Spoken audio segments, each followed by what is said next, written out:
This podcast is recorded at the Zone Gym studio. You're listening to the Raw Reality Podcast hosted by Tori Story and Fit with Lily.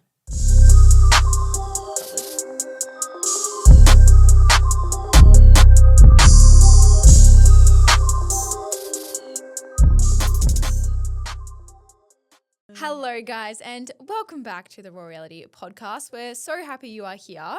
Tori's here, which means I'm happy as well in the same podcast studio. We are. And it's just good to be here. Although we set it up on our own and it's like, oh, I know. anything could go wrong at any point. No, I'm low-key quite nervous because we actually don't even have leeway for this to go wrong. No. Which terrifies me. It's Sunday and this is going live tomorrow. So It's actually Sunday afternoon as well. My boyfriend is currently on an airplane going to Glasgow. So we're left alone to our defenses, basically. So we'll just see how it goes. We're just going to hope and pray. Yeah. Number one, we can't find the remote to change the background lights. And number two, we don't know if the SD card is full or empty. And number three, I don't know if this is straight or crooked. And four, the cameras could overheat. But anyway. But we're here and we're recording and we're just happy. I feel like, well, just standard for your brain to just like not work 24/7 at the moment. No, absolutely. Mine is just like, I don't know. I think it's just like my body knows it's Sunday and it's like, what are you doing? What's going on? So just a bit turned off, but that's so fine. Mm-hmm. What's been happening? Gosh, well, we haven't given you guys an update since we've been in bed at Raw Reality, like the post. Yeah. Which has been 2 weeks. Yeah, something like that. Mum messaged me to say that the grey jackets have sold out of small and medium. Oh, wow. We need to get an update from them. Yeah, that's crazy. So you guys went wild over them and also just like seeing everyone wear them in the stories. Like I was watching Annabelle's YouTube yesterday and she was just wearing it and I was like, oh, that's Same so as Erin, cool. like Marnie posted a story and Erin was just wearing it. I was like, yeah, so cool. So that's awesome to see. Thank you so much for supporting us. But since then, it's only been 2 weeks. Like I'm looking back at my like August kind of folder.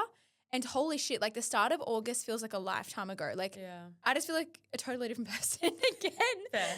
But I'm like, wow, the month like goes so fast, but equally the 1st of August, like what we were doing was so long ago. Yeah. Like our event in Melbourne was only 2 weeks ago. Yeah, it feels ages ago. That's what I've been saying. The months are going fast, but the days are going super slow is what I've been feeling. Okay, in Melbourne. But yeah, I actually have quite a few updates because go for it. I gave like a tiny little update last episode. Oh yeah, you did. Yeah. Firstly, I had to have like a big mindset shift with training because I was like, mostly like I've been pretty good all year, and then I struggled before Europe because I was just like missing home, obviously. Then came back from Europe, and then I think I was really struggling then. And then I came home for that little bit and then I was like, I need to switch this around or I'm just going to be miserable. And I've kind of just switched it to like this is it for me. Like this is the last, like this is closing the loop for good. And so this week has been such a better week of training because I've just been able to just enjoy it again and just be like, well, this is it. So just like have fun with it. So that's just made it a lot easier and like feel a lot lighter. We are 4 weeks out from nationals, which means you're 3 weeks out from states. Yep. That's crazy. And 4 weeks out from nationals. Yep. Yep. So very excited about that. Just like kind of pretty much doing what we did in Europe. There's no real point in pushing skills too much. We've got one upgrade in balance, potentially an upgrade in dynamic. Wanted more, but there just like really wasn't that much time.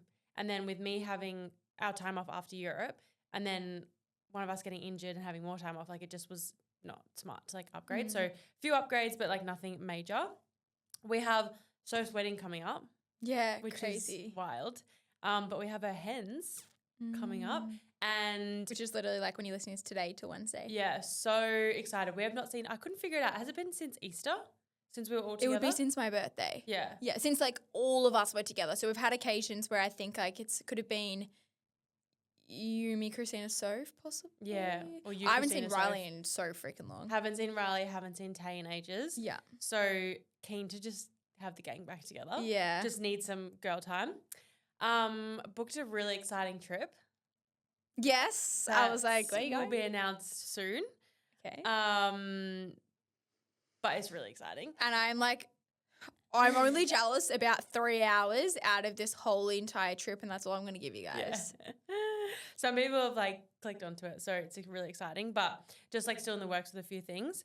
But other than that, just like super busy. I've tried to, as much as I've like had the mindset shift and enjoying training, I'm also trying to keep myself really busy whilst I'm in Melbourne, just to like occupy myself. Yeah. But I've also had a lot of work on with kick programming. New programs have come out, 2 6-week gym programs, and then I had the Muscle Republic shoot, which was just like an e-com shoot. Then I shot in the city with AFL. That was really fun. Event coming up for that. And then what else have I had? More shoots. I feel like you're doing a lot of shoots lately. Yeah. Just like a lot of, you went to Chemist Warehouse event. Yeah, I was about to say I had the CW hotel, which was insane. I've never been to something like that. And they do them for like Chemist Warehouse, Sephora, Mecca. They all do it. And it's basically like this massive, it was like a big warehouse that they decked out, and each brand basically that's in Chemist Warehouse for this one, or say Sephora, have their own little stand or pop-up, and every brand goes so different. Like there was activation stations in every single pop-up, so you could win something in every station. You walked around with this massive goodie bag that everyone was just like filling up with literally everything.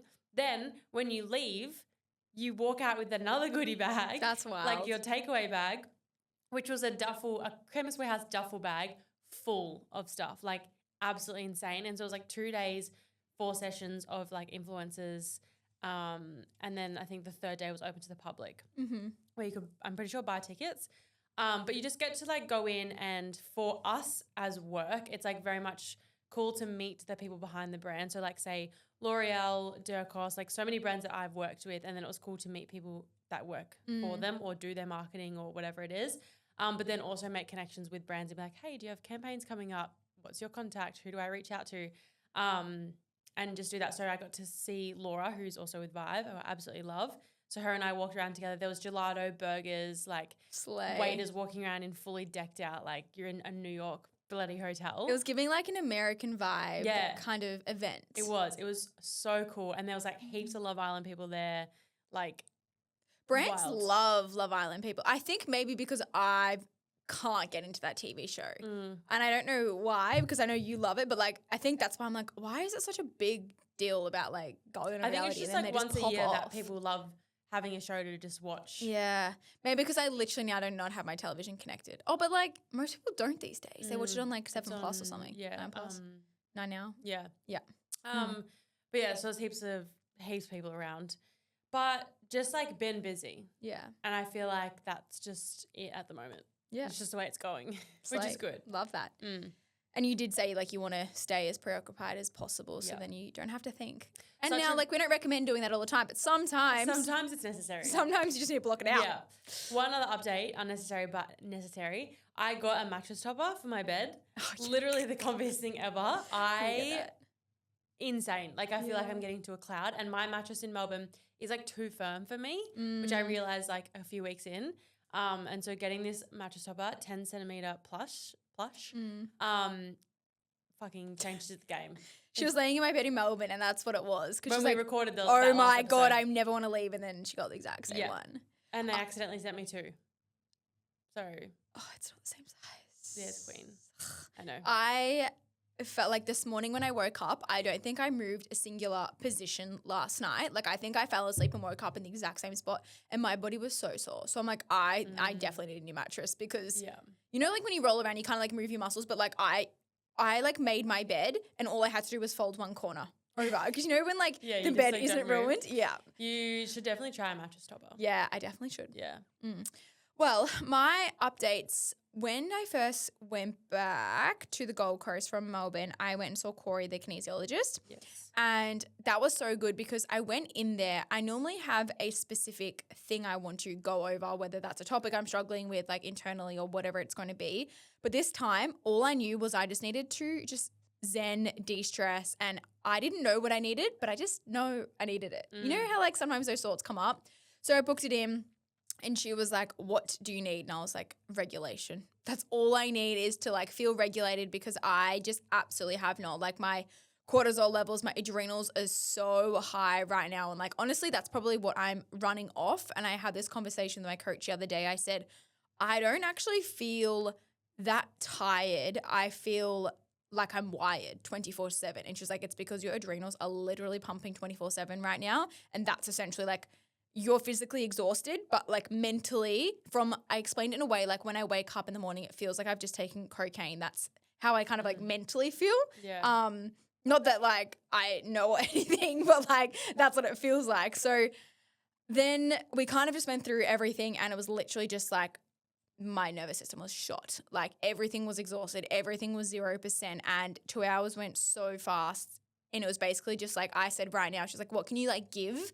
Like what can give in your life to bring some like balance into you? And I was like, I actually I can't. Nothing can give right now. And she was like, cool. And I actually really appreciated her saying like, cool, that's actually so fine. Like I think sometimes we get pushed into being like, well, if you're feeling exhausted, like this has to come down to like balance you out. And I was like, I like literally can't do that right now. So instead of like trying to find an area where we can take back, it was more so these are strategies in like for you to implement throughout your day to kind of help you stay a little bit more regulated and what I can control and what I can't control. And basically just like calm down my nervous system. So that was really, really good. And then in Melbourne as well, I gave my mum a designer handbag, which that was like such a huge achievement for me because it was something I've been wanting to do for like, God, years now. Like I've literally said it since I was 18. That has been on like my goal list each year.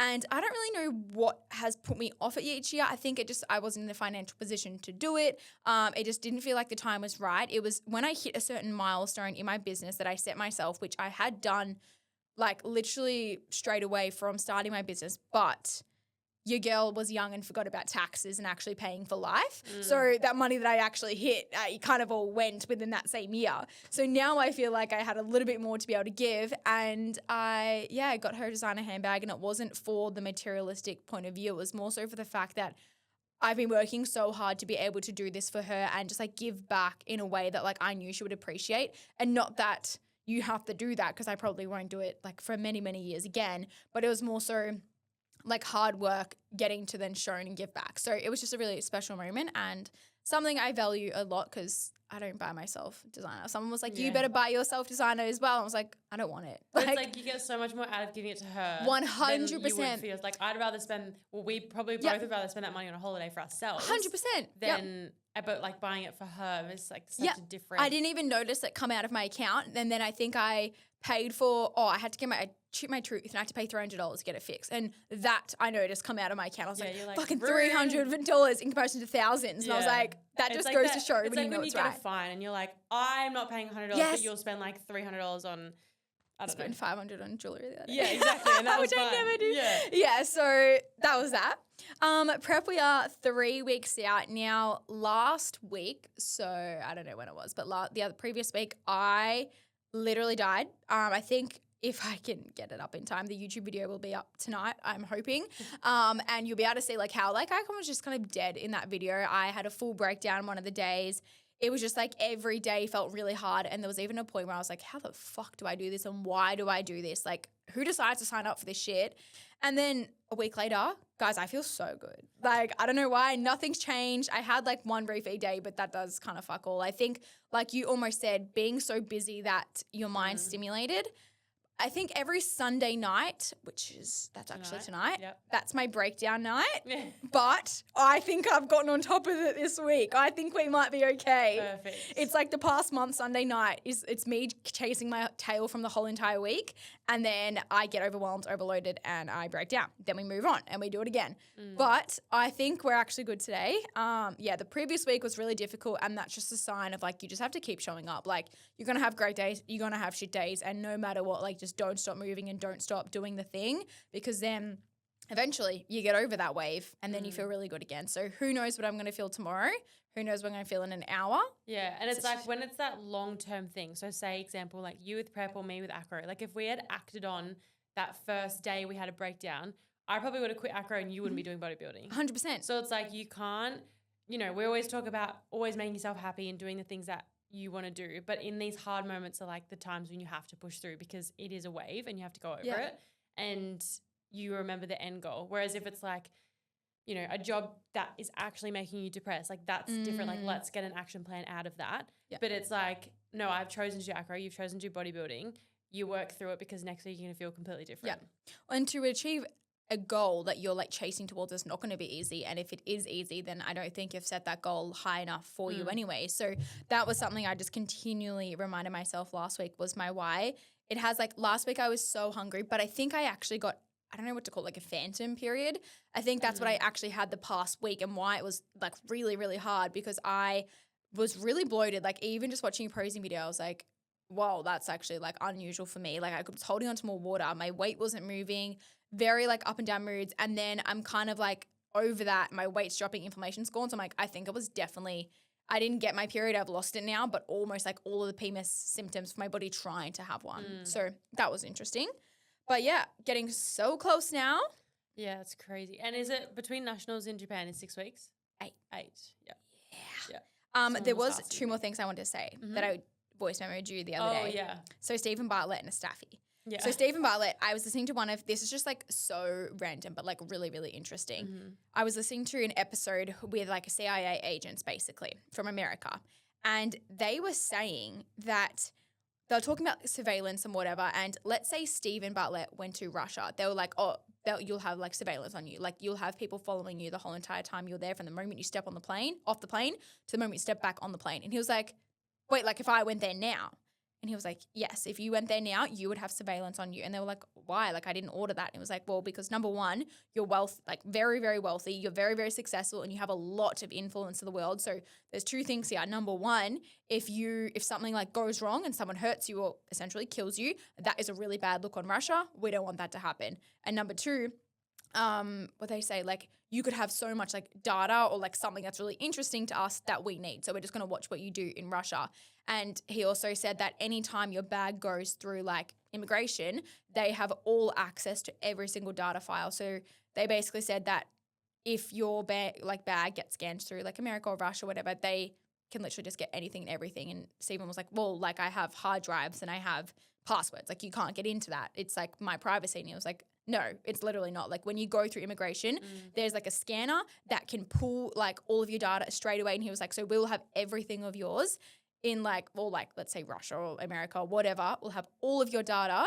And they said it specifically when you open your suitcase, Stephen said sometimes that he'll have like a note in there saying like, oh, we went through your bag, like FYI. And they said, yeah, they've gone through your bag, gotten your hard drives, taken all your data and then put it back in and carried on.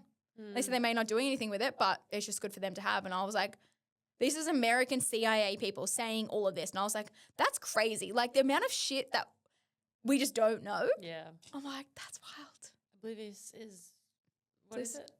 Ignorance is bliss. Ignorance is bliss, that's the one. And then secondly, I messaged a staffy breeder in May and she said, oh, like she's like not having babies anytime soon. She just recently had them. I was like, oh, annoying. Just like keep us updated. And then I completely forgot about it. It was in May. And then she just messaged me yesterday saying, hey, our girl Staffy's on heat. We're just trying to find a stud for her to breed with. Once we have, we'll let you know and you can have them. Well, not have them, but like you can be first pick. Yeah. You have one. And I was like, that will be literally perfect timing because by that point it'll be January and that's when you want one. Yeah. So get over like the Christmas hurdle. Yeah. Yeah. That's fun. Yeah. We were talking this morning about whether we're going to get a second or not. Just depends on travel and what we want to do. Yeah. So we'll just see. But ours is the same. I don't think they're ready till Jan. So it's like good perfect timing. Yeah. Imagine having like a little ocean, a little bee.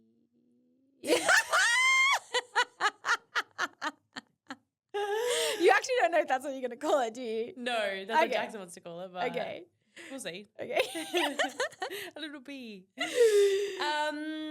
Anyway, today's episode, you guys have been blasting the DMs on these sort of questions. So basically I put a story up of questions for social media. Yeah. Now I have written a whole heap of notes plus your questions integrated into the episode on social media, brand deals, where to start, how to become an influencer, how to build a personal brand, everything you could probably think of. We're about to answer it. But first things first is how we started our social media and what we did in the beginning. Mine was back in 2019 was like, I was on Instagram, obviously like through high school and stuff.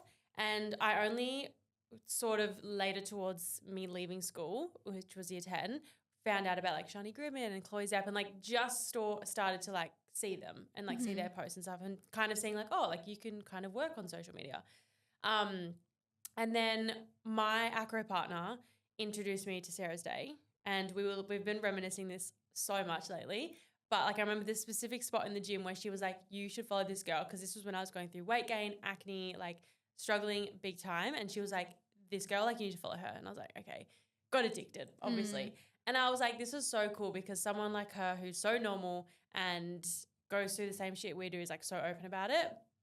And then fast forward to by the time I'd finished acro and was like in the thick of struggling post appendix surgery and all the things, still struggling with my skin, I did my first YouTube video, which I wouldn't recommend you go watch. But like, I actually want to go watch it now.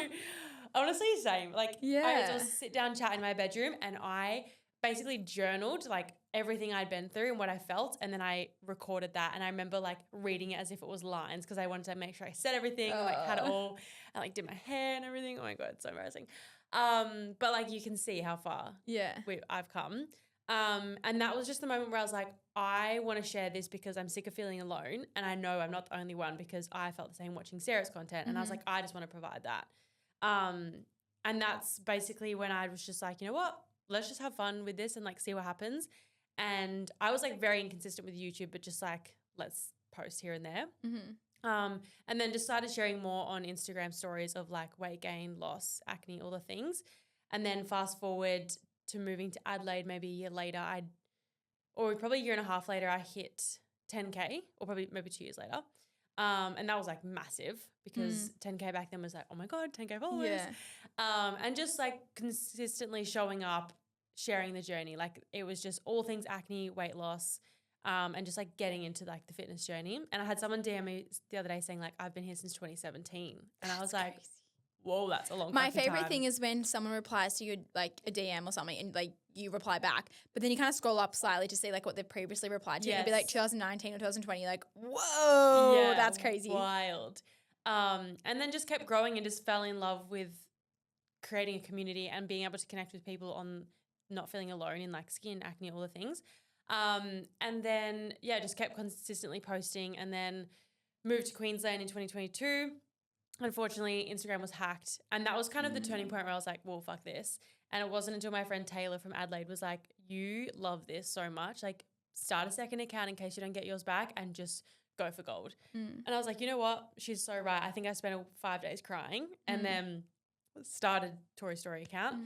Never got my other account back, but like wouldn't have met Riley and the girls if we didn't. But then I think that was the point where I was like, I want to make this my work. Like I love doing what I do, and thankfully all the brands I had been working with prior to my account getting lost were all so supportive and were like, nah, we still want you on board. Like we love you for you, no matter how many followers you have. And just seeing that was like, oh, like I can. It's not just about a number sometimes. Yeah, and I was like, I can build this back up. And so 2022 I started this account, and now we're at 55K. And yeah, sometimes it's like you have those days where I'm like, fuck, why am I not over 100 and all that sort of stuff, because you see so many people blow up overnight or just literally gain thousands, 100,000 followers. But then again, it's like I'm doing what I want to do. And I was also going to say, like, realistically, followers don't mean that. Like from being in the industry, followers really don't mean much at all. It truly is the community you build and the value you bring. Like so many more people, like you have way more likes as some girls who have over 100K or whatever it's going to be. So it is the impact that you make and the brands who value you. Yeah. Period. How did you start? Well, in the year like 9 and 10, I was like intense cheerleader. Like that was like my whole entire life. I was literally called Cheer Lily. I think that was my Instagram name until I didn't get bullied for it, but like you know when like it's just kind of like, oh, I've kind of had enough of this. I'm over it now. Yeah, so I think then I changed my name on Instagram to like Lily Ritchie, but it was like Cheer Lily for a while. And like I posted that, but this was when it was like one photo. There was no videos, there was nothing, but like my account built up to like, I don't know what it was. It could be like 9 or I don't think I hit 10K, but I definitely hit. I think you did. I did? Yeah. Oh, I may have. I think you did, because then we've looked back over the years and like seen how many followers you've lost. Because I remember you were on I camera must have, above 10. yeah. I don't know, but it grew like pretty decently, and I literally was just posting like cheerleading stuff, and it wasn't like I didn't think I was going to take it anywhere, but I was just a part of like a very good team, and we always did well, and we were training for Worlds, and I think everyone just like loved it back then. And then I stopped cheer, and my page just like literally became like my life page, like literally whatever I want. I went to a party, I posted a photo, you know? Then I started dabbling into the gym and fitness, and I really just wanted something to put all of my energy into and track my journey, I guess. But I was terrified, so I decided to make a new Instagram because I didn't want anyone I knew from my life to know exactly what I did in the I gym. remember this like so vividly. Really? Because Yeah. I like, don't remember it clearly. I do. That's crazy. And it started on private, and it started with like either like girls I knew but no guys, and like random other like fitness accounts as well. And then I kind of like was like, this is really fun. But I posted the most random shit. Like I'm talking how to make eggs on toast. I'm like, pop the toaster. Like, yeah, no shit, Lily. But like I was having fun. And at the end of the day, like that's truly all that mattered. Yeah, you start somewhere. Exactly. And I posted like a lot of my workouts. It was like swipe workouts. That's what my jam was. It wasn't really lifestyle. It wasn't anything. It was like workouts. And then it kind of just, I turned it off private, and I just kind of like kept growing and growing. And then I was like, oh, this is actually doing well. Let's put more energy into it. And then I slowly stopped posting on my main account because I still use that for like lifestyle stuff, and then my fitness one for just gym. And then I started just posting also lifestyle on my gym one because it started to do really well. And then I overtook my other account, and I have boycotted my other one since 2022, I think was my last post. I think so. But I still have it on my phone. I'll go into every day because that's where I follow all of my like school friends, my like live friends. That's and like then, my acro account. Like it has all the acro people on it. yeah, And that's like, where I'm like, I just keep up to date with everyone. Yeah. And then my other one. And then, I honestly just kept growing from there. And I think I grew to 50K like fairly quickly. Then I grew 30K literally from Jan until April last year. And now we've been on the same since April last year. But now I think I'm 100 up from my ever, because we went down and we're going back up again. And that's just the evolution of social media. You go down, you go up, you go down, you go up, and you've got phases. It's just how it goes. Yeah. So that's how I started. And here we are today. But our top 3 tips on getting started. My top 3 is get yourself a tripod and start filming. You don't need fancy cameras, phones. Like you need a phone. You don't need fancy cameras and anything. You just get yourself a tripod because it just makes your life easier, and just start filming your life. And also Kmart tripod. You don't need a crazy, like that's what I have in my house right now. Yeah. Works a treat. Or Amazon, Amazon, like literally any $15. tripod works. Yeah. I was gonna say, do you want to go one for one? Yeah. Okay, my first one is actually, now this might be a little bit contradictory to what I say later, but save other people's reels and posts for inspiration. Yeah. Well, not directly copying, but personally, that helps me so much. Like I put a lot of other people's reels and stuff into folders within like my saved albums. And when I like don't know what to post, I just go having a look through them for inspiration. And it works so much because you can almost get a creativity block and thinking, well, I don't know what to post. Like, well, just look what other people post and post that. Yep. Yeah. And just make it your own. Yeah. My next one is post your life. You're never not relevant when you're sharing your life, because for as long as you're just posting what you're doing, it's always going to be relevant. Yeah. And I think that's something that helped me, being someone who literally shares my life online. No matter what direction I go, it's always going to be relevant because people who are on the same path or relate are going to follow, no matter what way you go. Yeah. My second one is like post lots of stories to get comfortable. Tori and I love our stories because we have some friends that will literally post like 1 or 2 stories and then we'll go off the grid for a few days, then come back and but like they post lots of reels and stuff, or like that's just the way that they do socials. Like we love stories, and that's what we always say. We could never surprise each other, or we can't surprise other people, because if we don't post for like a day, everyone's like, you guys like alive? Like you all good? But honestly, it's the best way to almost like get used to creating content, because you have to constantly post it. So I find that really helped. Yeah, love me some stories. Yeah. My third one is be authentic to you, because for as long as you're trying to be someone else, it's only going to last a certain amount of time. And when you're being yourself, no matter if you niche down or you don't, people want to follow you for you. And they're going to get to know you, whether it's like you're very open, honest, vulnerable, speaking to the camera, or it is just very much aesthetic content. Like you're still posting what is authentic to you, and that's what's going to build a community. Yeah.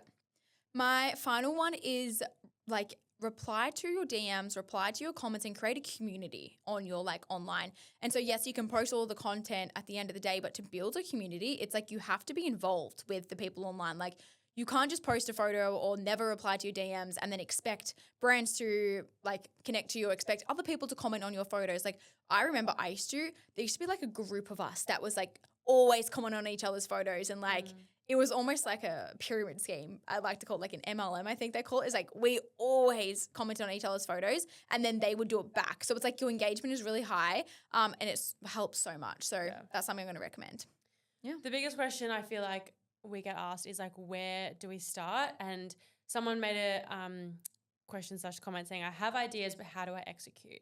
And I feel like I still get this to this day where I have like all these ideas and then I get overwhelmed. I don't create anything. And then I message Lena, I'm like, I'm stopping. I'm quitting. Yeah, I don't know what to do. But it's like, firstly, simplify it. But secondly, a lot of people now look at socials, I think, because it's grown so much and you do see a lot of very amazing curated content, but like literally whip out your phone and just start filming and start putting videos together.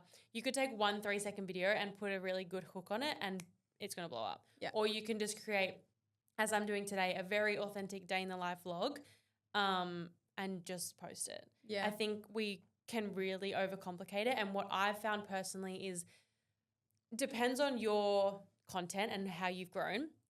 But for me, and I would say you probably not so much, but for me, when I post like good quality camera stuff, it never does as well. Oh no, mine doesn't. Yeah. Surprisingly. Sometimes gym ones I feel like they look really good. But I have to be shredded. That's the only reason. Yeah. Like, you know what I mean? Like it's not good doing well in off But season. okay, let's use Beth, for example. She's the only one. Wait, her, Kelsey, Libby.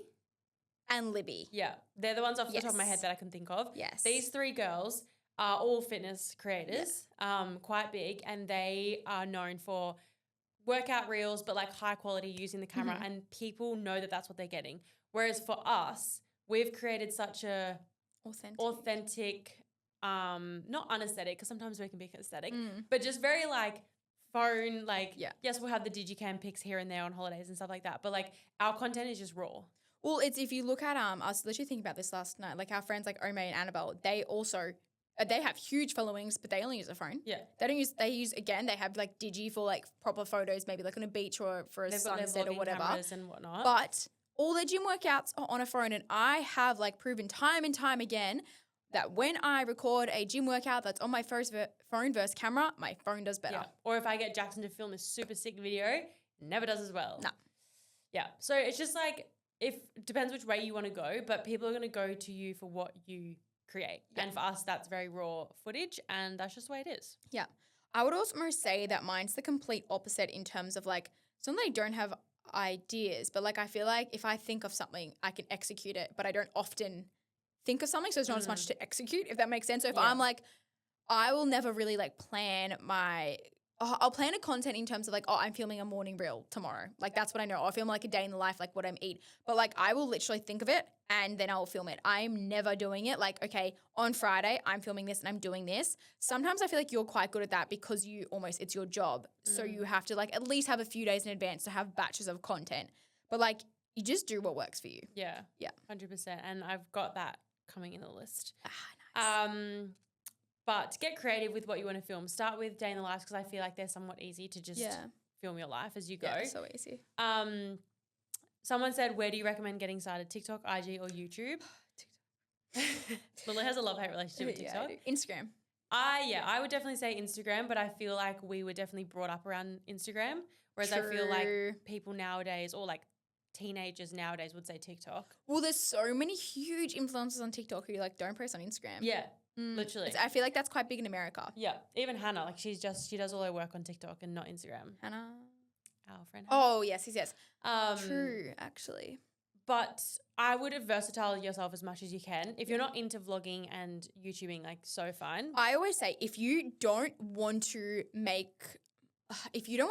to be like a full-on thing, don't do it. I think it's way too time consuming for what it is and the potential, but then equally if you want social media to be your whole entire like life and you want to build that, then 100% do YouTube.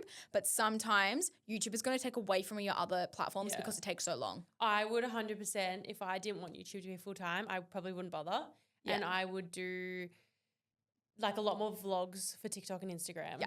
Like still raw, but like obviously not 40-minute vlogs. Yeah. A little bit shorter, but still getting that content out there. Onto content. There was a few questions around this. I'm ready. But best tips on personal branding. With personal branding, I would say it's like quite different to influencing. Depends which way you look at it. Like obviously I'm an influencer. Tory Story is my personal brand. Very much I am me. Me is my personal brand. I am my niche. And like I said before, I will post everything, anything.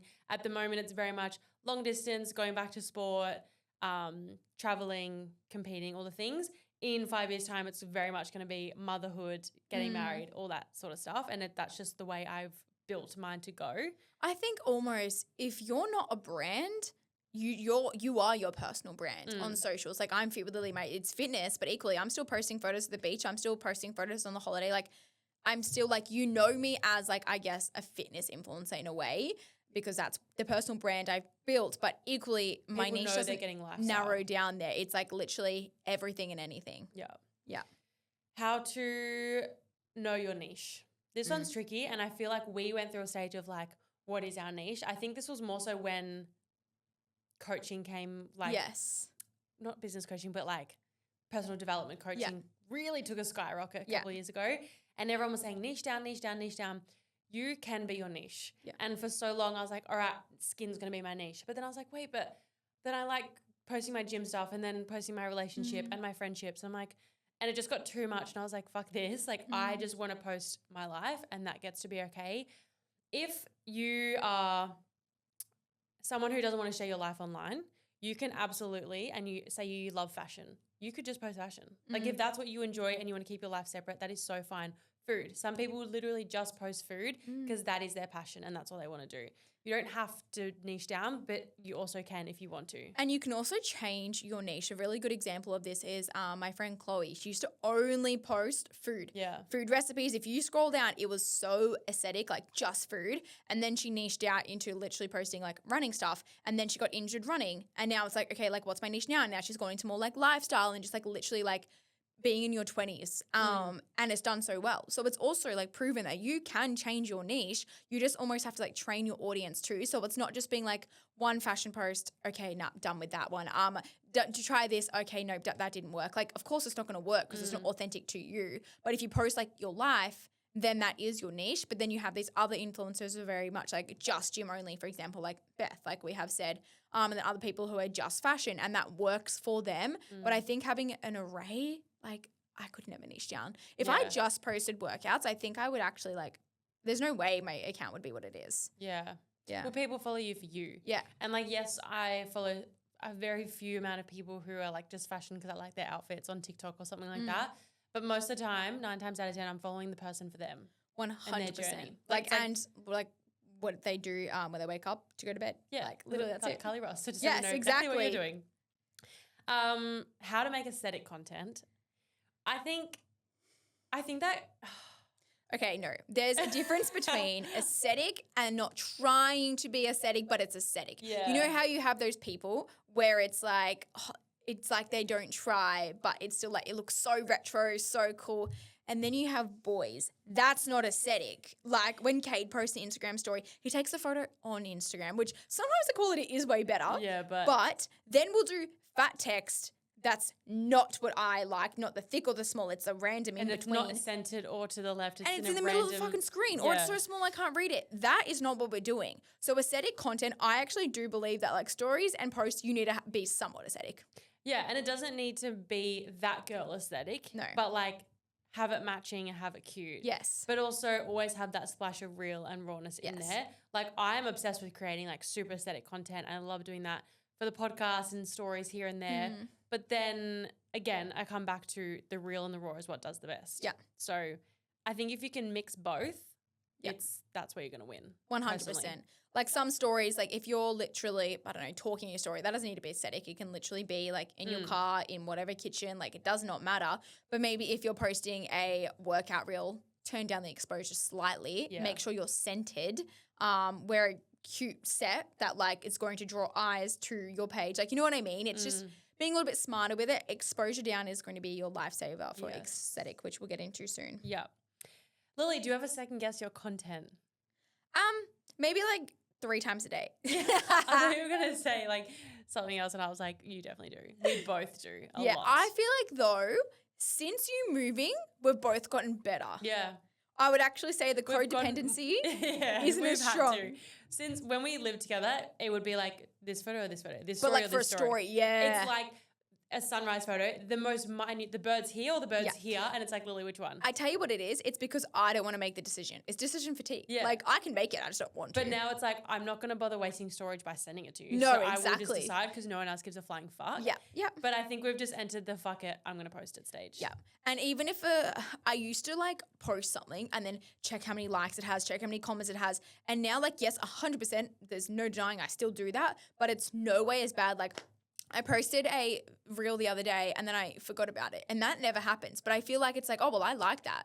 So like I'm going to post it, but there it does well or not. It's none of my business. Yeah. Like I like it. And it's like for your memories and your like space to look back on. And I feel like that kind of stage never leaves until you kind of get to a point where you're just like, you're doing it for yourself as much as you're doing it for your community and to grow and to build that connection. It's also for you to look back on the memories as well, which is a really nice place to get to. It is.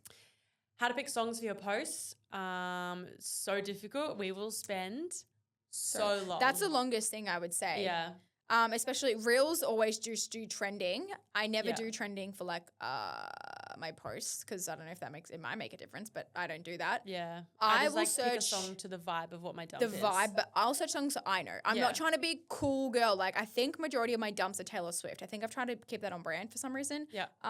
That's what I've done. So whatever works for you. Whatever works. But for reels, definitely try and keep them trending if you can. And to find trending, it's like go on sounds and then up the top, I think left, it says trending with a little arrow and then it gives you all the trending songs. Yeah. Definitely utilize that. 100%. Okay, fear of judgment. How do we work through that one? Well, I started with my account literally on private. So I was terrified and I did have a big fear of judgment. And I honestly want to say I was nervous for years with all of my content. I thought people would judge my content, whatever it's going to be. Guys, people literally, I bet right now, who was the last person you saw on your phone when you were on Instagram? Couldn't tell you. Exactly. You literally have no idea. Your thought process, our brains are literally becoming more dumb and dumb, but like we don't retain what we're seeing, right? It goes through I'm not going to say ear, but I'm going to say one eye and goes out the other eye. You will see it for 2 seconds and then you forget. And that truly has helped me so, so much this year. I'm going to say this specifically these last few months. I've fallen into a mindset of like no one actually cares. Like no one cares about you as much as you care about yourself. And that has truly helped me so, so much. Yeah, I agree. And it's just like, again, if you enjoy the content and you want to post it, just post it and the right people will find you. And if people unfollow you, great. We don't want them there. Yeah. The right people will find you. And again, if you're being authentic to yourself, posting the things that you enjoy, filming the things that you enjoy, that's going to come across on camera as well. So you just got to get there. And you're just like literally cock blocking yourself from actually achieving what you want to achieve. And I don't know why. Based on other people's opinions. Yeah. And that you don't even know that they're having and you're preempting that they're having those thoughts. Yeah. It's like when you're in the gym when you're laying in bed and you're like thinking about like your partner and everything. And you're like, oh, they're probably like thinking about like what I did today. I actually said this wrong. Or like, oh, I didn't cook him dinner. Or like whatever you're thinking that they're thinking. And you're like, hey, babe, I never call Kate babe. But like, you know what I mean? Like, hey, babe, what do you think about? And they're like, aliens, or like if a dinosaur could like fly, like you know what I mean? Like we just always think that people are thinking about us. They don't care. Stop overanalyzing. Yeah, and it's the hard truth, and it really sucks because we're not a Tate McRae. You know, at the end of the day, we wish we were, but we're not. But even then, like we're not thinking about her right now. No, like when I'm seeing a TikTok, I'm absolutely drooling over her. But at the end of the day, I click send and then I forget and go on to the next TikTok. Exactly. So just post the goddamn content. Yeah. Okay, getting into the juicy. Brands, rates, and media kits. When should I start reaching out to brands? Literally. Right now. Right this second. Yep. It does not matter how many followers you have, how many likes you have, because you are going to provide some value to them. Now, you might not get paid initially if you don't have a large following, but you can provide, like, they'll give you free stuff. 100% brands love doing that to create them content. Like, the more brand awareness at the end of the day, the better. And we are moving in a society where actually the smaller creators are doing better because they don't promote as many products. Yeah. And that's what brands love to see. And you're cheaper. And you're cheaper, yes. So I would kind of try and define whether you want to do UGC or influencer style content. So whether you want to create content for a brand that they post and you don't have to post on yours, or whether you want to promote it yourself, you could do a bit of both, up to you. But kind of know the mission you want to go to with the brand. Yeah. But we started reaching out to brands so early. I remember just DMing brands and being like, hey, I would love to receive product in return for promotion or content creation. I think I started at 5K. Yeah. I think I was similar. Yeah. Because I didn't know I wanted to do it before then. Yeah. So it was literally when I was like, oh, I actually want to do this. That's when I started reaching out. Yeah. Yeah. And I just think if you don't ask, the answer is always going to be no. Yeah. So you may as well reach out to a brand, get some free product and start creating and start to like use that as your Leverage? Not your leverage, like your portfolio. Like start to create, because if you don't start now, you're not going to get to a point where you're getting paid $5,000 for one reel. So like try and get that free product and start getting creative with it. Something that's also going to help is if you actually religiously use a brand, tag them. Yeah. Literally tag them, because a brand loves loyalty. So if you randomly reach out to some brand that you don't even follow, they're probably not going to bat an eyelid. But if they see your DM from you that you're like reached out to them and they can see that you have constantly tagged them in your stories, they are going to be way more inclined to work with you. Yeah. And don't pick brands because it's cool. Pick brands that you like and that aligns with you, because people are going to read through that through and through. How do you reach out / media kits and creation? Personally, when I first started, it was very much like just DMing them, being like, hey, really love your product. I feel like I could create some good content and promote your product, whatever it is. And I decided by DMing and trying to build a bit of a relationship. Moving forward a little bit further, that's when I started to create my own media kit, and I would DM them for an email for their collaborations and then send them my media kit, which basically just had all my insights. You can go on Canva and just type in media kit and it'll give you a template. Do you remember when I wanted to influence marketing and I made media kits? Guys, I actually reckon I slayed the media kit. Yeah. I did yours, Annabelle's, and my friend's Mackenzie. Yeah. Yeah. And yeah, basically grab all your insights, grab some photos and put it across into your media kit and start sending that off with a well-worded email, which ChatGPT can write for you and send it off to the brand. And again, if you don't ask, the answer will always be no, so you may as well shoot your shot. And even like if you don't have to do all the media kits and stuff straight away, you can literally just DM a brand and be like, I would love to receive some product to post a story or post a reel. And they're like, okay, what's your address? Like sometimes it gets to be as simple as that. Literally. Yeah. Do you need a particular following to get brand deals? Absolutely not. As I said, when I lost my account, all the brands that I was working with, Naked Harvest, I think Muscle Republic, to be honest, at the time. Last Minerals? Last Minerals. I'm trying to remember off the top of my head. But like I was at least minimum 5 brands that I was working with were like, absolutely, we'll still send you product. Yeah. You're loyal and we know you're going to create the same, like it didn't change my content and I was just going to keep growing and pursuing it. So again, build that relationship with them and you don't need a certain amount of following. You don't. You really just don't. be active on your socials. Yeah. When to start charging is a really tricky one. I still don't know. I literally Couldn't tell you. I feel like I am like an influencer because I create content. Like I'm a content creator. Like that's what I do. But equally, like it's not how I make money at all. Like coaching is. And I actually have no idea. Like literally no idea. I would say I can't even remember, to be honest, my first paid thing or what it was or what brand it was, to be honest. But I remember starting at like $50. Whether it was for a story or a post, it was like 50. And then every few ones that I got, I would up it to like 100 and then 150 and then 200. I think the most I charged before I got to management was between 300 and 500, I'm going to say. I think mine was $100 for a kick recipe. Oh my God, I remember that. It could have been $50. But I was like, do I charge? Like, oh my God, what do I do? And I charged them like $50 or $100. And then I think that's the only one I've charged for. Then I did a Lorna Jane shoot that I undercut myself so much that Tori made me unsend that message and get the management, like her management at the time who I'm with now, to redo it for me. And I got paid way more.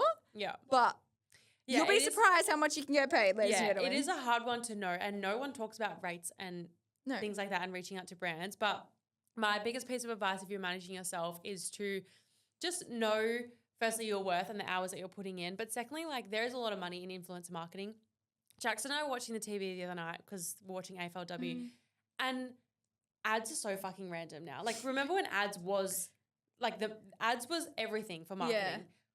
Couldn't fucking tell you. The most random ads came on and I was like, I would buy from an influencer 10 times over 100%. posting a product than that stupid ad. Like absolutely made no sense. It was no relevance to the actual product. I was like, what's going on in the ad world? Because it was like 3 in a row. I was like, oh my God, what's happening? But influencer marketing is literally where people are selling, 100%. making millions from their business. So the money is there.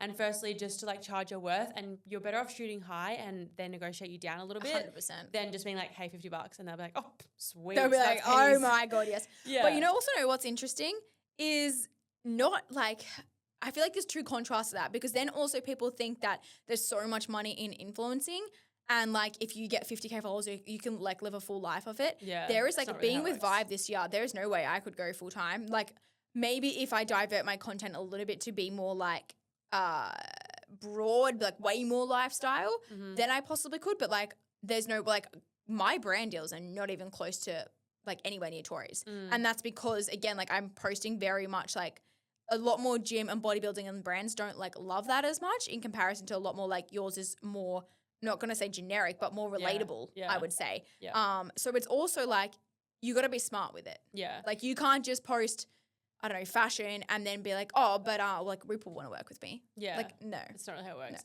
And also you can charge accordingly to the brand. If you know they're a small business, they're probably not going to have as big of a budget. Some small businesses do, and they budget their things very differently. But like if you're going to a brand that's been around for 10 years, multi-million-dollar company, right, you could probably charge a little higher. If you're going to a brand that's been around for 2 years, very much like an Instagram brand, probably charge a little less. Yeah. So it's just like learning the ropes. But again, we didn't have a book that we copied. We didn't have someone teaching us the loops. Like it was just literally us figuring out along the way. Yeah. In terms of management and finding management, so I first started getting managed from beautiful Leah on the Gold Coast. I knew her from working with a brand, and then she went off onto her own and did influencer management. Signed with her, was with her for, gosh, I can't even remember, minimum 6 months, I think. Yeah, you went with her for that long. And then she just had so many contacts, and that's where I was like, okay, I want to take my socials to the next step and really start to work towards being full-time. And I always knew about Vive because I was close friends with Erin, who was with Vive, and a couple other girls. And so I was with Leah for quite a while, who I still absolutely love, and she absolutely kills it. But I just got to a point where I was like, okay, I'm ready for like a bigger step. And Vive had been around for so long. And so I had that meeting and literally signed with Vive. We were in our old house. So it was like 2023. I don't remember. Because then I went to Thailand literally 3 weeks later. I feel like you've been with them for longer. Yeah. I think it was 2023. Yeah. But that's when I was like, I want to go full-time socials. I'll do whatever it takes. And luckily Vive took me on board, and I've been with them ever since. And I was able to like take that next step literally within 6 months. But I think it just depends on like what you want out of socials and finding the right management for you. It might take a couple of different managements. You might find the right one straight away. You might find a personal one or a private one or an open one. But I think just looking around, speaking to people who are with certain managements, I've had a lot of people reach out to me saying like, how do you find Vive? I'm like, absolutely incredible. Yeah. And just like having conversations with people. And also you don't need management to be successful, because we have multiple people we know who actually like self-manage themselves. And as long as you have like maybe like 30 minutes a day, not even 30 minutes every 2 days to go back and forth with brands, you're actually sometimes better off because you can negotiate a higher price because there is no management fee that they put in there. And sometimes building that personal connection with the brand, they actually way prefer than going through an agency. But then again, agency knows budgets and what brands have. So for example, a brand might go to Vive and be like, we have XYZ dollars to give across all of your influencers, give like out your top 5, and then we'll spread it across them. So like that's how they kind of do it. But if you go to like an individual person, you might get paid more or less, or just, it just depends what's going to work with you at that time. Yeah, 100%. Yeah. Growing a following audience community, my biggest tips are being consistent, because if you're not consistent, people are going to get over it. Yeah. They're going to follow you and they want – it's like Sarah's day when she was posting every 3 days. I was watching every 3 days and I still wish she did, but she lives a different life now. Yeah. And also just like everyone is different. And as we mentioned before about scheduling your content, some days – so I have my meetings with my management every month and we'll sit down and go through my pillars, which I think I've said before, like fitness, health, lifestyle, acro, and relationship, just for example. I can't remember what they are. And I could say like Monday, Tuesday, Wednesday, Thursday, Friday is one from each of those pillars. And that's how I really keep things broad and make sure I'm touching on every topic that I love to share. Some weeks it's like 3 fitness and 2 relationships. Some weeks it's 1 of each. Some weeks it's nothing. And some weeks it's completely different and I'm in LA. And that's what it is. So it's just like knowing that everyone's different and some people might have scheduled posts for the next 3 weeks, or you might be like Lily and myself and go, what the fuck should I post tonight? And it gets closer to 6 p.m. and you start stressing. Guys, if I have if I have a post ready to go more than an hour before, I've done it. Yeah. I have done it. My post is I'm editing at 6 p.m. I'll be like, oh shit, it's 6 p.m. Let's go. Yeah. And then I edit. Like, I don't remember the last time I've been a day in advance. I have content ready to go. So I know I filmed a morning routine a day in the life last week. And I also filmed a high carb day, but it's not edited. And I'll edit it an hour before I need to post it, which is not smart, but it's the way I currently work because I'm not getting paid to post those. Yeah. I get paid to business. Yeah. So like it's different. It's like when I have brand deals, I'm like, okay, I know I need to post this on Thursday. Yeah. It's been edited, sent for approval, got the caption, it's sitting in my drafts ready to go. Oh, that would feel so clean. It does. It feels really good. So it's just like everyone works differently. I know some of our friends have everything scheduled for like months in advance. They do a batch of content. Couldn't be me personally because again, I'm just very in the moment person, same as you. The only thing I have like scheduled is my deliverables for each month. So I know for muscle I have to post 3, for define I have to post 5, and EHP I have to post 5. Yeah. So like I know that I have to have 14 pieces of content. Like they're my retainers every single month, and what else I want to post around that. Yeah. Yeah. 100%. Last few things is our editing platforms. Mm-hmm. So for both of us, for reels and stories and like easy cuts, we use CapCut. Absolutely love CapCut. And do you use my CapCut or do you just not pay? Yeah. On my laptop. My phone's not logged in. Oh, okay. Guys, pay for CapCut. Yeah. It's so worth it. I don't know how much it is. I don't know when it comes out of my account, but it's worth it. I want to say $11 a month. Okay. Could be wrong, but I think that's probably why I don't really notice. But if you're like getting into socials, like it's worth it because you're getting text, you're getting transitions, you're getting like CapCut literally has it all. The CapCut hidden thing, the ads now apparently. Yeah, the ads.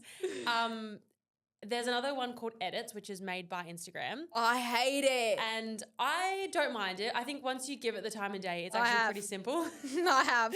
But apparently if you're using Edits, Instagram is going to push your content more. I haven't tried it enough. I tried it once and it did so-so. Like, see, I tried it 3 times. I tried once completely editing on Edits and like literally going, so I've used Edit a few times. Like I've gone straight from Edits to Instagram, gone from CapCut to Edits to Instagram. Yeah. And I haven't seen any improvement or whatever. But I mean, that's when it's just you haven't tried long enough. Yeah. And I think at the end of the day, it comes down to your content. Yeah. But it is what it is. So that's what we use. And then for YouTube, I use Final Cut Pro. Do you still use Final Cut Pro? Yes. Final Cut Pro is an investment. I think it's like $500 as a one-off payment. Yeah. So if you're getting into YouTube, would highly recommend. Jackson used Premiere Pro. I would say that's a bit more advanced. Yeah, you can really also use CapCut. Yeah, you can. Sometimes you do it too if it's a really easy video or used to. I've done a couple on there. Sometimes it's a bit more fiddly. Final Cut Pro I find is more user-friendly to work faster. Yes. Does that make sense? If you want music that's not copyrighted, Epidemic Sound is the best one. And you can just log in. I think there is a slight subscription for that. It's $20 a month. There you go. But absolutely worth it for non-copyright music for YouTube. For editing photos, Tezza. Yes, I use Tezza as well. That's the only one I use. Yeah, same. Yeah. I absolutely love Tezza. You use Visco a little bit, don't you? No, I used to. Not anymore. And also, like, how long does it take us to edit? YouTube, say, like, a weekly vlog, it's going to take me probably 2 days. Yeah. 2 full days, but I don't do them. I just, like, do it over time. So it's a long freaking time. Yeah. Reels, I would say I'm getting pretty fast at. Yeah. I kind of, for say brand deals, I think honestly it's quicker for brand deals because I get the brief, I make my concept, I get the concept approved, then I go off the concept and bing bang Bob's your uncle. Yeah. Like that one I sent you the other day for yeah. supplement brand. I had the vision in my head and I was like, bang, done in 10 minutes. Especially because it was like an easy one to film. Yeah.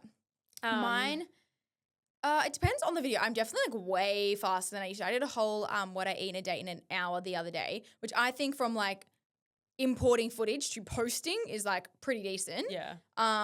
Yeah, I would say because I know what I want now and I know how to film something, so I film it in a way that's easy to edit. Yeah. If you have like so many clips, it's going to take you way longer. YouTube, I don't edit anymore. Yeah. As if you've watched my YouTube, it's way better. I really want to palm it off, but I'm such a control freak that I can't. Well, like there was a few things at the start where I was like, oh, like that's not the phone I would use. But I'm like, just to give a fuck, no. Yeah. This is what I'm thinking. Yeah. When I move back to the Gold Coast, I want to really get 2 videos out a week. Mm-hmm. So I would love to do one myself and one have that's a good idea. Nikki do. But I'm also thinking I could get her to do the initial cut, like import it all in, initial cut. Then I go and do like the text and the funny things that I love to do. I think you should do it the other way around. Only because I do the initial cut. Well, like that's what I do. I import all of my footage into Final Cut Pro. Mm-hmm. I do a very rough cut. Like I try to get it down to an hour for her because it's kind of like per like pay. Yeah, it's like per whatever. Try and get it down to an hour for her.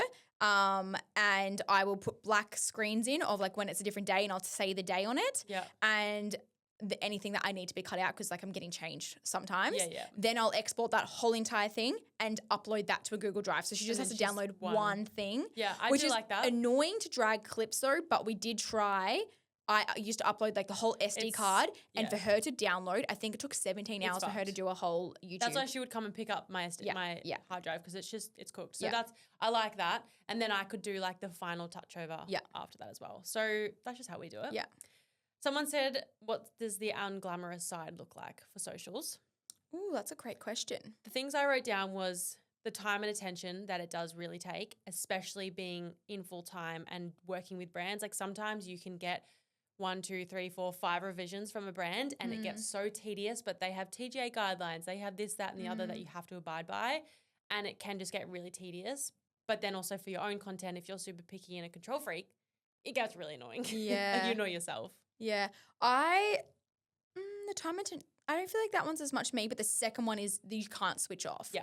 If you're doing socials, like there's no like, I always think, oh, like how good would it be to just like go to a farm for a weekend and like no internet, no like not posting, but I'm like, oh, but I want to take photos of the weekend and then post on the Monday and edit like, and there's just no time to actually be able to switch off, which is of course fine. Like we love what we do, but like, if you're going for a morning walk and I'm like, I'm going to leave my phone at home. What happens if it's a good sunrise? Exactly. I just want to show everyone. Yeah. You know what I mean? Like, and I'm constantly thinking of like, I haven't done a story today. I need to do that. I haven't filmed this. I need to do that. I need to edit this. Like it's always on your mind. Yeah. And then it's like, oh, I'm vlogging for YouTube, but I want to do a day in the life reel, but then I want to do a photo dump and then I'm doing this. And it's like, you don't switch off ever.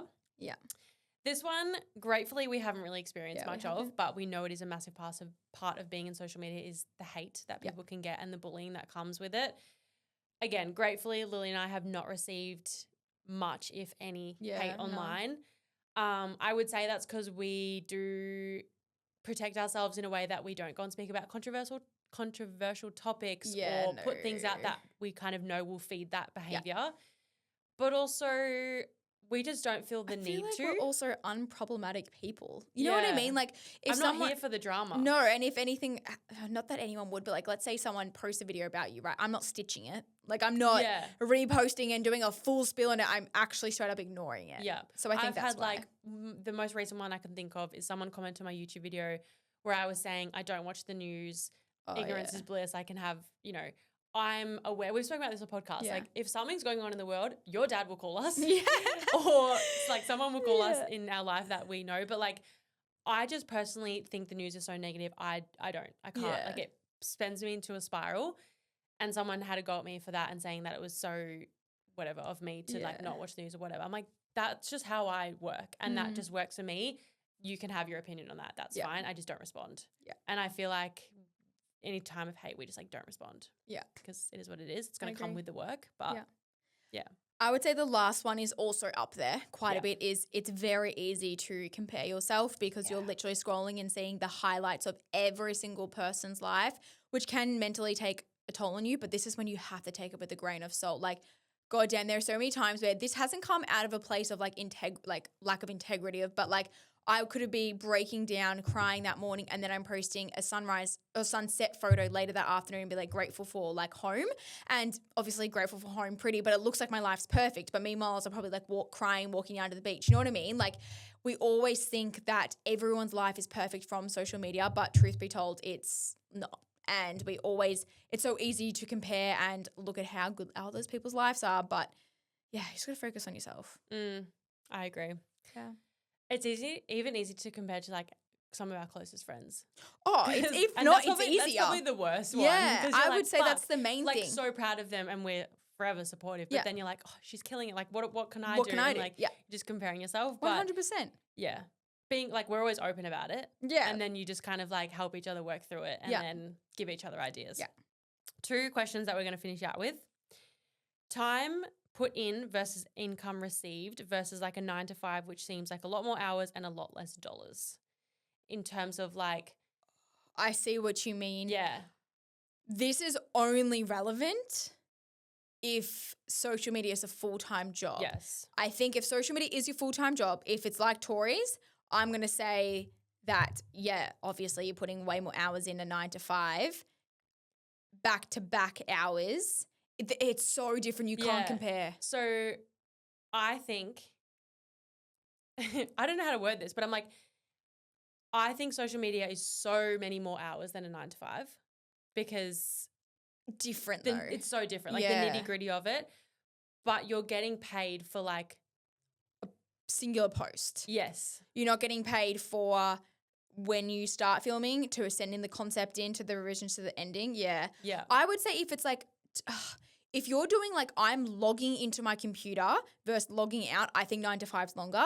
But I think that the capacity for how much you're actually constantly thinking about it and actually like doing it is more. Or like how much you're filming. Like if your job is YouTube and you're filming your literally whole life, you're literally. Well, how many times can I say literally? It's like you're way more than a 9 to 5, but then also you're at the beach filming, which is classified as work. It's just a fucking good day in comparison to being logged onto a 9 to 5. You know what I mean? So, or if it's like you're getting paid for a post, one singular reel, you're getting paid $5,000. It could take you 15 minutes to film, edit, and be done with. Yeah. Actually, you don't have to say which brand, but what's the most amount you have been paid? For like a singular reel? For one singular reel. I think 4.5K. It's pretty cool. Yeah. It's pretty cool. It's pretty cool. It's also crazy because every time I get anything above like $1,000 for like one post, I'm like, holy fucking shit, I've made it. I feel like you do that a lot now though. Yeah, but it just still is like anything above maybe like 2.5 for like one post. Because all you need technically is like a few a month and you're good to go. Yeah. But it's like every time I get them, it's so like crazy to me. I'm just like so excited by it. Yeah. But then you speak to like our friends who are in the community and you hear of like what people are getting 10 plus K for one post. And you're like, so what do I need to do to get that one? Yeah, it's actually insane. But yeah. Yeah. We just keep grinding. Me too. Yeah. And like grateful, like I've made it full time. And I was saying this to the boys yesterday on the plane, like how it can be so inconsistent, but you make it work and you constantly put yourself to be bringing in those jobs. Well, sometimes you could have a month of your best month ever and then you can have your worst month ever. Yeah. But isn't that like, it's like with anything, having your own business besides a 9 to 5 because you're getting paid no matter how much that business is making. Yeah. But if you decide to go self-employed, if you're a nutritionist, if you're deciding to do your marketing, I don't know, whatever, it could be have a really good month and you could have a really bad month. Like it is what it is. Yeah. Yeah. Period. I hope that answered some questions. I feel like we had to speak so fastly and we're like, oh my God, it's an hour. We have so much to say. But we've done one of these before, so you can always go back and listen to our other one and see how different it is to this one. Yeah. But I feel like it is interesting as social media grows, as we grow in social media, we have different tips to like add into it. So it is nice to like refresh and do it every now and then. But if you're wanting to do social media, absolutely go for it. It is the best thing we ever did. Yeah, absolutely. Like, it is the reason we live the life we live today. And not only like social media isn't my income, but coaching is. And if I didn't do social media, I wouldn't have coaching where it is. Correct. So everything truly does go hand in hand. If you're trying to like build your own business, do social media, build your own personal brand. Look at All for Mimi with Sophie Dofa. Yeah. I'm sorry, like that Currently wearing business her is t-shirt right exactly now. that business is only big because it's not saying the products are like insane, This so good. quality is off But its head. it probably wouldn't be where it was right now without Sophie Dofa, right? Yeah. So well, it's like look at how build many your personal influencers brand. have built brands off their Exactly. personal brand. just So me, like literally everyone. yeah. Yeah. Anyway, hopefully that helps. As always, if you have any questions, jump in the DMs. Yeah. We're happy to answer them. But we'll leave that with you. Yep. Hopefully give you some inspiration Yep. to kickstart and go post some fucking reels. Exactly. Yeah. Well, we love you so much, and we'll speak to you on Thursday for our mini episode. Bye. Bye.